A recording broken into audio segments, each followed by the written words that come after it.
Shalom Bapak Ibu, sahabat Galilea yang diberkati oleh Tuhan Yesus. Mari kita siapkan diri untuk membaca dan merenungkan firman Tuhan di hari ini. Mari kita berdoa.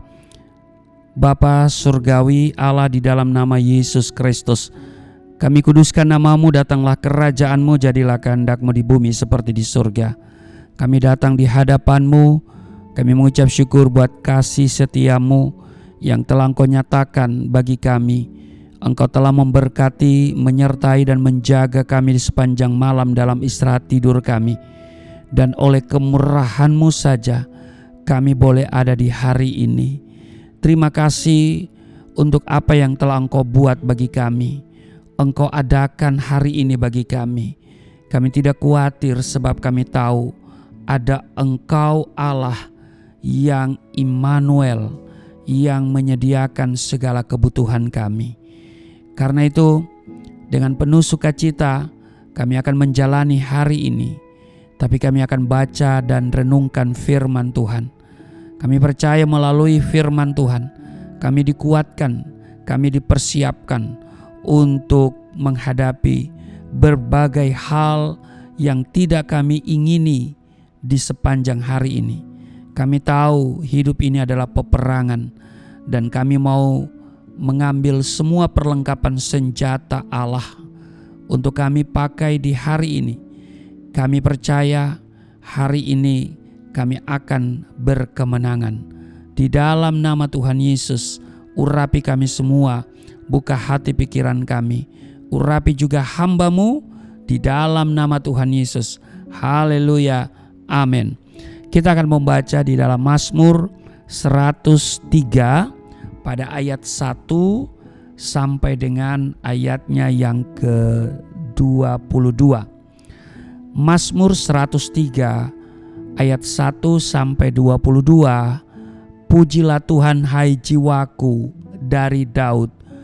Pujilah Tuhan hai jiwaku, pujilah namanya yang kudus hai segenap batinku. Pujilah Tuhan hai jiwaku, dan janganlah lupakan segala kebaikannya. Dia yang mengampuni segala kesalahanmu, yang menyembuhkan segala penyakitmu. Dia yang menebus hidupmu dari lubang kubur, yang memahkotai engkau dengan kasih setia dan rahmat. Dia yang memuaskan hasratmu dengan kebaikan, sehingga masa mudamu menjadi baru seperti pada burung Raja Wali. Tuhan menjalankan keadilan dan hukum bagi segala orang yang diperas. Ia telah memperkenalkan jalan-jalannya kepada Musa, perbuatan-perbuatannya kepada orang Israel. Tuhan adalah penyayang dan pengasih, panjang sabar dan berlimpah kasih setia. Tidak selalu ia menuntut, dan tidak untuk selama-lamanya ia mendendam. Tidak dilakukannya kepada kita setimpal dengan dosa kita, dan tidak dibalasnya kepada kita setimpal dengan kesalahan kita. Tetapi setinggi langit di atas bumi, demikian besarnya kasih setianya atas orang-orang yang takut akan Dia. Sejauh timur dari barat, demikian dijauhkannya daripada kita pelanggaran kita. Seperti Bapa sayang kepada anak-anaknya, demikian Tuhan sayang kepada orang-orang yang takut akan Dia. Sebab Dia sendiri tahu apa kita. Dia ingat bahwa kita ini debu. Adapun manusia, hari-harinya seperti rumput, seperti bunga di padang, demikian ia berbunga. Apabila angin melintasinya, maka tidak ada lagi ia, dan tempatnya tidak mengenalnya lagi. Tetapi kasih setia Tuhan dari selama-lamanya sampai selama-lamanya atas orang-orang yang takut akan Dia, dan keadilannya bagi anak cucu, bagi orang-orang yang berpegang pada perjanjiannya dan yang ingat untuk melakukan titahnya. Tuhan sudah menegakkan tahtanya di surga, dan kerajaannya berkuasa atas segala sesuatu. Pujilah Tuhan hai malaikat-malaikatnya, hai pahlawan-pahlawan perkasa yang melaksanakan firman-Nya dengan mendengarkan suara firman-Nya. Pujilah Tuhan hai segala tentaranya, hai pejabat-pejabatnya yang melakukan kehendak-Nya. Pujilah Tuhan hai segala buatannya, di segala tempat kekuasaannya. Pujilah Tuhan, hai jiwaku. Demikian di Mazmur 103 pada ayat 1 sampai dengan ayat 22. Saya mau katakan, mari kita fokus pada jalan Tuhan. Amin. Jangan fokus pada jalan kita, tetapi kita fokus pada jalannya Tuhan. Amin. Di ayat 7 yang kita baca di Mazmur 103, Ia telah memperkenalkan jalan-jalannya kepada Musa, perbuatan-perbuatannya kepada orang Israel. Bapak Ibu sahabat Galilea yang diberkati oleh Tuhan Yesus, bangsa Israel adalah bangsa pilihan Tuhan yang begitu dikasihinya, dijaga dan dipeliharanya sedemikian rupa seperti biji matanya sendiri. Meski demikian, mereka gampang sekali kecewa, mereka gampang sekali mengeluh, mereka bersungut-sungut dan kemudian menyalahkan Tuhan. Bahkan mereka memberontak kepada Tuhan dan berpaling kepada ilah-ilah lain. Tuhan sangat marah. Mereka membangkitkan cemburuku, kata Tuhan. Mereka menimbulkan sakit hatiku dengan berhala mereka. Sebab itu aku akan membangkitkan cemburu mereka yang bukan umat dan akan menyakiti hati mereka dengan bangsa yang bebal. Itu boleh saudara lihat, baca di Ulangan pasal 32 ayat 21. Bapak Ibu sahabat Galilea yang diberkati oleh Tuhan Yesus, pandangan bangsa Israel hanya tertuju pada perkara-perkara yang kelihatan atau berkat-berkat materi lainnya. Mereka tidak merindukan pribadinya Tuhan.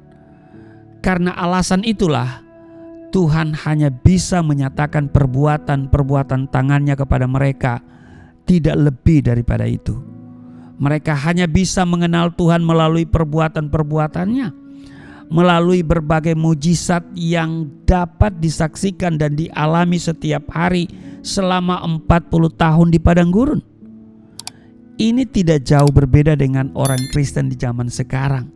Banyak dari kita yang datang beribadah ke gereja bukan karena ingin mengalami perjumpaan dengan Tuhan secara pribadi, tetapi hanya menginginkan perbuatan tangannya supaya dinyatakan dalam kehidupan mereka. Ingin diberkati, ingin supaya usahanya lancar, ingin mendapatkan jodoh, dan seterusnya dan seterusnya. Yang diinginkan daripada Tuhan hanyalah berkat, mujizat, dan pertolongannya. Sama seperti orang-orang yang tampak berbondong-bondong mengikuti Kristus, seperti yang tertulis di Yohanes pasal 6 ayat 26. Kamu mencari aku bukan karena kamu telah melihat tanda-tanda, melainkan karena kamu telah makan roti itu dan kamu kenyang. Jadi mereka mengikut Yesus karena alasan perut, ya, karena lapar. Mungkin lapar kekuasaan, mungkin lapar yang lain, ya kan? Pokoknya Tuhan Yesus katakan, kamu mencari aku bukan karena kamu melihat tanda-tanda, melainkan karena kamu telah makan roti itu dan kamu kenyang. Bapak Ibu sahabat Galilea yang diberkati oleh Tuhan Yesus, ketika kenyataan tidak seperti yang diharapkan, ketika tidak mendapatkan yang diinginkan, ketika doa tidak beroleh jawaban, mereka kecewa, tidak lagi bersungguh-sungguh di dalam Tuhan. Bahkan ada yang memutuskan untuk meninggalkan Tuhan karena mereka mengukur keberhasilan kekristenan dengan berkat materi. Nah, Rasul Paulus mengingatkan kita semua di 2 Korintus 4 ayat 18, sebab kami tidak memperhatikan yang kelihatan, melainkan yang tidak kelihatan. Karena yang kelihatan adalah sementara, sedangkan yang tidak kelihatan adalah kekal. Jadi Paulus memusatkan perhatiannya bukan pada perkara-perkara yang kelihatan, tetapi yang tidak kelihatan. Sebab yang tak kelihatan itu kekal adanya. Bapak Ibu sahabat Galilea yang diberkati oleh Tuhan Yesus, kiranya hari ini kita senantiasa fokus kepada jalannya Tuhan. Amin.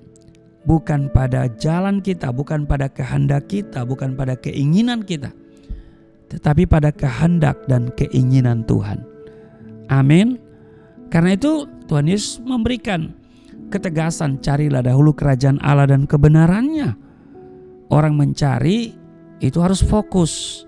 Amin. Kalau orang mencari itu penuh dengan perhatian. Saudara mencari sesuatu, ya, mencari perhiasan yang hilang, mencari dokumen yang mungkin terselip di mana, yang penting, ya, dokumen yang penting. Kalau kita mencari, pasti perhatian kita ke situ, fokus kita ke situ. Nah, karena itu waktu Tuhan Yesus katakan carilah dahulu kerajaan Allah dan kebenarannya, itu maksudnya kita mesti fokus kepada Tuhan, memprioritaskan Tuhan, ya kan? Lalu Tuhan katakan semuanya akan ditambahkan kepada kita. Kita fokus pada perkara-perkara yang tidak kelihatan, perkara-perkara yang di atas. Maka segala perkara yang kita butuhkan di dalam dunia ini Tuhan berikan kepada kita. Amin. Selamat beraktivitas di hari ini. Tuhan Yesus memberkati. Mari kita berdoa. Terima kasih untuk hari ini. Kami kembali diingatkan supaya kami fokus pada kehendak Tuhan, pada jalan-jalannya Tuhan. Kami mengikutinya dan kami akan melihat hal-hal yang luar biasa yang tidak pernah terpikirkan, tidak pernah timbul di hati, tidak pernah dilihat dan didengar. Itu yang Tuhan sediakan bagi setiap kami. Berkati seluruh sahabat Galilea dalam tugas kerja, dalam seluruh aktivitas di hari ini. Perlindungan Tuhan sempurna. Mereka terpelihara tidak celaka, tidak jatuh, tidak sakit, tidak kekurangan. Di dalam nama Tuhan Yesus. Haleluya. Amin.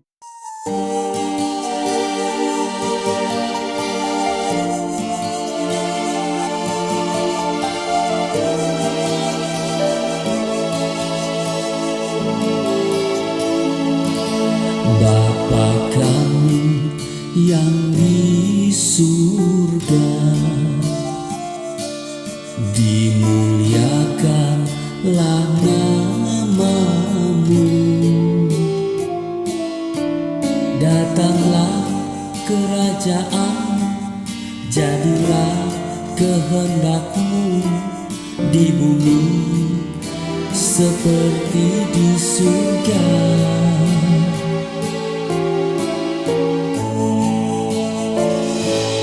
Berikanlah kepada